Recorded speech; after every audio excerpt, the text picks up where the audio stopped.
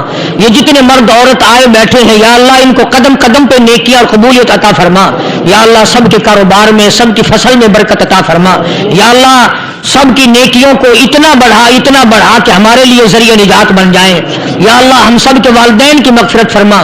میرے حاجی صاحب کے لیے بھی دعا کرو جس کا یہ سارا بوٹا لگایا ہوا، اللہ تعالیٰ اس کی قبر کو جنت کا باغ بنائے۔ میری والدہ کے لیے بھی سب کے والدین کے لیے دعا کرو، یا اللہ سب کی قبروں کو جنت کا باغ بنائے۔ جس کے عزیز رشتہ دار اہلیہ بھائی بھتیجے خاندان کے لوگ وسیب کے لوگ جتنے بھی قبروں میں چلے گئے یا اللہ سب کی مغفرت فرما، سب کے گناہوں کو معاف فرما، یا اللہ سب کو اعلی علین میں جگہ عطا فرما۔ یا اللہ اس مسجد کے مدرسے کے جتنے لوگ خدمت گزار ہیں مال و جان میں برکت عطا فرما، یا اللہ ان کو اتنا دے کہ ان کے گھر بھر دے۔ ہاں کوئی ساتھی بتلا رہے ہیں کہ کوکا کولا کا کوئی ساتھی ہے جہاں بھی ہے، اللہ تبارک و تعالیٰ سے کاملہ عطا فرمائے۔ یا اللہ ان سب کو حج بیت اللہ نصیب فرما، سب کو روزے رسول اللہ صلی اللہ علیہ وسلم کی زیارت نصیب فرما، بے اولاد کو اولاد عطا فرما۔ یا اللہ ہم سب کی اولاد کو نیک صالح اور نمازی بنا، یا اللہ سب کی اولاد کو ہدایت عطا فرما، یا اللہ ہم سب کے گھروں کو